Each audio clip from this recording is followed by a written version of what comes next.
Au lendemain des dernières annonces du ministre de la Santé Olivier Véran, Pierre de Villeneuve, vous recevez ce matin Éric Dortenzio, épidémiologiste et coordinateur scientifique à l'INSERM. Bonjour Éric Dortenzio. Bonjour. Merci d'être avec nous, merci de venir nous éclairer ce matin dans cette période où, il faut le dire, il y a quand même beaucoup de confusion, beaucoup de crainte, beaucoup de panique. Concrètement, nous voilà donc en France avec 1126 personnes contaminées au dernier comptage, 19 décès, pas plus de 1000 personnes pour les rassemblements, c'est ce qui a été donc décidé, 300 000 élèves privés d'école. Question simple, quelle attitude les Français doivent-ils adopter ? Alors, c'est une très bonne question. Je crois qu'il faut vraiment que la population française et tout le monde s'engage dans cette épidémie et dans la prévention de l'épidémie. Il faut vraiment que chacun individuellement, on soit acteur et on agisse au niveau de la prévention. Bon, par des gestes simples, on l'a répété, oui, c'est le lavage des mains, éviter les contacts rapprochés, etc. Mais il ne faut pas céder à la panique. Il n'y en a pas.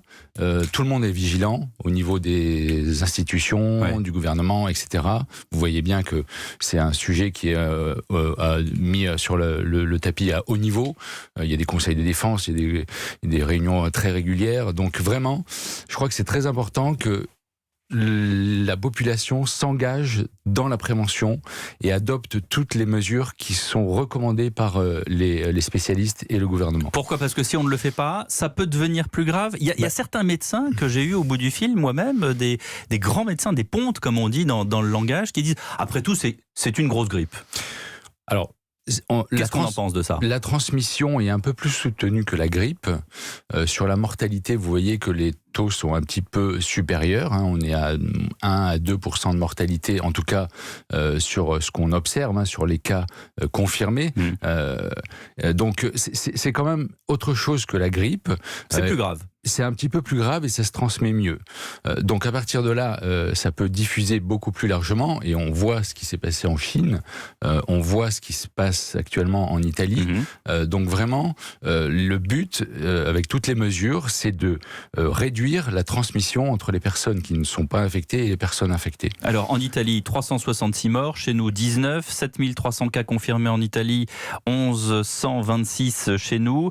Tout le monde a été évidemment frappé par les Milanais qui fuyaient au dernier moment prendre le dernier train, partir de cette ville qui est désormais en quarantaine. Est-ce que, comme certains le pensent, on doit se dire que ce qui se passe en Italie, c'est ce qui va se passer dans les prochaines semaines en France ?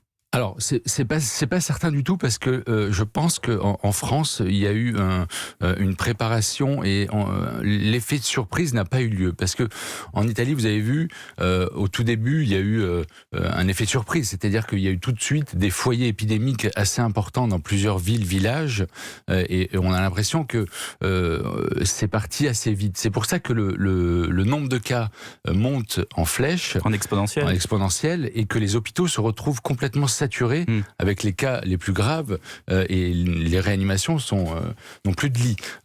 C'est aussi parce qu'il y a un hôpital, en l'occurrence on pense que c'est celui de Codogno, où le protocole n'a pas été bien géré, c'est ce qu'a dit Giuseppe Conte d'ailleurs. Probablement avec l'effet surprise de l'arrivée des malades et donc peut-être qu'un hôpital n'était pas prêt pour faire les mesures barrières au sein de l'hôpital même. Mais nous on a mieux géré la crise, en tout cas jusqu'à présent. En tout cas jusqu'à présent, je pense que la crise est bien gérée, les mesures sont annoncées régulièrement en fonction de la diffusion de l'épidémie, il y a une adaptation au fur et à mesure, on le voit bien, et vraiment c'est très important d'adapter et ça permet de mieux se préparer et notamment dans les hôpitaux pour justement éviter l'afflux. Alors on a quand même dépassé les 1000 cas, c'est quand même un peu inquiétant ? Non, c'est pas inquiétant. On s'attendait à un nombre de cas qui allait augmenter de jour en jour. Donc, il faut s'attendre même maintenant à encore plus de cas. Il faut vivre avec. Il faut vivre avec complètement. Et il faut se dire qu'on va passer quelques semaines, mois avec cette épidémie en France. Alors, on reste au stade 2, comme on le dit. Le stade 3, il va intervenir. Et si oui, à quoi doit-on s'attendre comme mesure de prévention ? C'est ce qu'annonce, j'écoutais plusieurs points de presse aux médias, c'est ce qu'annonce le gouvernement dans les jours qui viennent. Donc il faut aussi savoir que quand on va annoncer le stade 3, ça va probablement impliquer des mesures supplémentaires par rapport à ce qui a été... Je ne sais pas, là, je peux pas vous dire parce que je ne suis pas dans je ne suis pas dans les décisions. Il y aura Vous savez mieux que moi, en tout cas. Non, mais il y a la question de la fermeture des écoles, il y a la question du télétravail. Qui s'applique déjà, 300 000 élèves qui s'applique déjà dans les foyers épidémiques, tout à fait.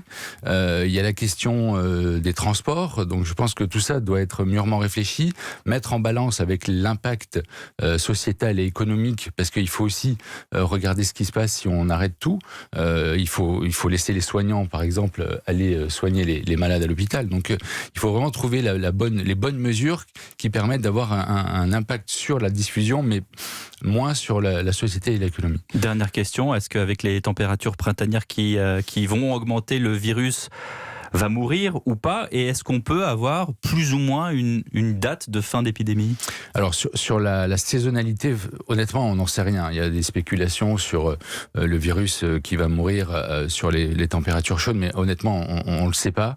On a l'exemple de la grippe, mais le coronavirus c'est encore autre chose. On voit qu'il y a des pays en zone tropicale qui commencent à être touchés, donc le virus résiste à ces températures, hein. Donc, et je pense qu'il faut s'attendre à 3 mois peut-être d'épidémie en France, 3-4 mois d'épidémie en France. Donc avant l'été ou après l'été ou pendant l'été?